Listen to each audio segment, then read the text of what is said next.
n'ont aucune efficacité, n'ont aucune influence. Je veux quand même lui rappeler que le Soleil, qui est un astre qui n'est pas négligeable, a une influence connue sur le métabolisme thyroïdien, sur le métabolisme respiratoire, sur le métabolisme pulmonaire.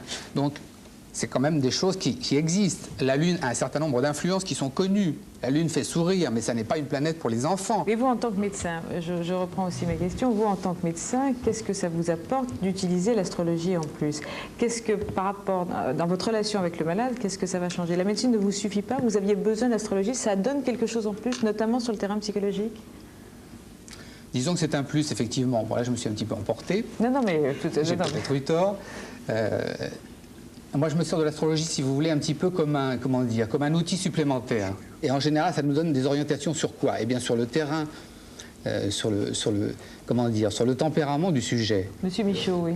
Je regrette un peu qu'on ait beaucoup parlé du rôle psychologique de l'astrologue et même du médecin astrologue dans cette émission, ce qui a permis peut-être quelques débordements regrettables, parce que le médecin doit tout de même considérer son malade aussi sur le plan physique, et l'astrologie aide aussi à ça.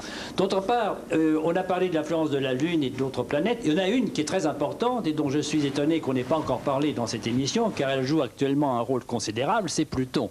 Pluton, la maison 8, le signe du Scorpion, tous les astrologues savent ce que ça signifie. Et je rappelle, pas les autres aussi, c'est le problème. Je rappelle que Pluton joue un rôle capital en pathologie collective, oui, et que le signe dans lequel se trouve Pluton influe sur les grandes orientations pathologiques de l'univers. Et que depuis quelques années, Pluton est dans le Scorpion, où il a une force considérable, ce qui explique tout ce que nous voyons. Et je ne veux pas parler du sida, mais j'ai ce mot présent à l'esprit.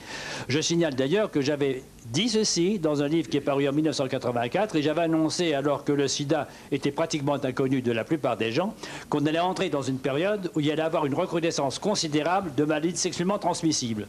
Cela, ça est écrit dans l'indifférence la plus absolue des médecins, des pouvoirs publics et de tout le monde, n'empêche que ça s'est vérifié. Vous acceptez le côté prévention, éventuellement le côté prévention, oui, pourquoi pas? Je suis personnellement tout à fait choqué par ces propos. Nos contemporains viennent chercher chez les homéopathes, les acupuncteurs, les astrologues, ce qu'ils ne trouvent pas chez le médecin qui les reçoit en 5 à 10 minutes. Et je dois dire que c'est effectivement une sorte de prothèse à ce moment-là, mais dès lors qu'on respecte ces patients, dès lors qu'on les écoute, on n'a plus besoin de passer par tout ce fatras d'absurdité. Alors, réaction. La dame veut parler depuis très longtemps. Oui, moi je suis astrologue et évidemment je m'insurge tout à fait contre les attaques injustifiées dont l'astrologie vient de faire l'objet, et notamment pour ce qui concerne la dépendance.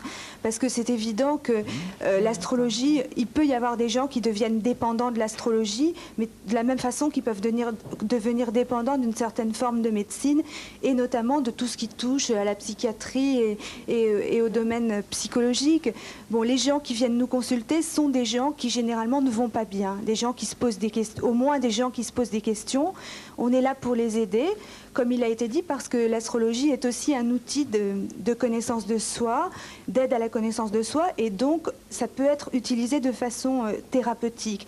Ce qu'il faut dire aussi, c'est que l'astrologie a des limites. Moi, je suis la première à le dire, et je pense que bon nombre d'astrologues seront d'accord avec moi, et que l'astrologie ne peut pas tout résoudre, ne peut pas apporter de solution à tout, mais de la même façon que la médecine a aussi ses limites. Voilà. Alors attendez, je voudrais donner la parole quand même à Meredith Duquesne. Vous, en tant qu'astrologue, quand vous voyez des choses pas très agréables dans un thème, comment ça va se passer avec la personne qui est en face de vous? Comment vous allez le gérer? Parce que justement, c'est vrai que l'astrologie, en fait, on va consulter souvent pour entendre des choses plutôt agréables, pour se réconforter. On s'en sert souvent comme soutien psychologique. Or, si vous dites que vous voyez un certain nombre de choses dans le thème, et notamment un certain nombre de pathologies, comment on le gère, ça?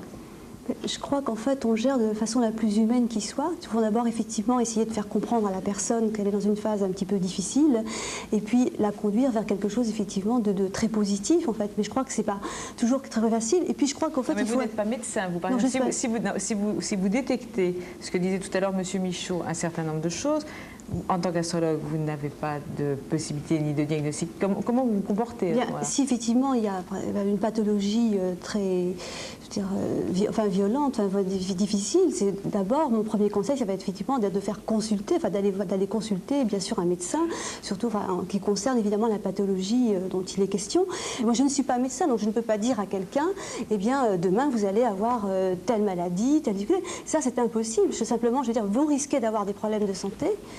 Il serait bon que vous alliez consulter un médecin, et ça c'est très important. Et je crois qu'il faut vraiment le préciser. Moi je voudrais poser une question que tout le monde se pose face aux astrologues, et qu'on n'ose pas leur poser d'ailleurs en général, qui est au-delà de la maladie. Est-ce qu'il vous arrive de lire la mort d'une personne? Écoutez, moi je recherche dans un thème astral. Non, mais est-ce qu'on peut le lire dans un thème astral? On le lit souvent dans le thème, par exemple, de la famille, parce qu'on va voir effectivement, eh bien, disons un drame affectif, quelque chose, la perte par exemple de la mère, du père, d'un frère, d'une sœur, et donc plus comme ça. Mais c'est vrai que moi je m'attache d'abord à la vie, puisque moi ma démarche d'astrologue c'est de comprendre en fait ce qu'on fait là, pourquoi, et de donner les outils à la personne qui est en face de moi. Donc c'est vrai que je ne vais pas rechercher le moment de sa mort, je vais pas, à la limite ça ne m'intéresse pas. La Mérédith, vous contournez un peu le problème, parce qu'on se dit si on va voir un astrologue, peut-être qu'elle ne me dit pas tout, peut-être qu'elle a vu ma mort, et puis qu'elle ne me le dit pas. Est-ce que la mort c'est forcément la mort physique? Est-ce que quand on voit la mort dans un thème, c'est forcément la mort physique? On n'en sait rien. De toute façon, je trouve, moi aussi, que c'est la chose la plus difficile à voir, à repérer. Et de toute façon, ça fait partie des choses qu'en aucun cas, on a le droit de dire à quelqu'un. Il n'est pas pensable de dire à quelqu'un que ni son mari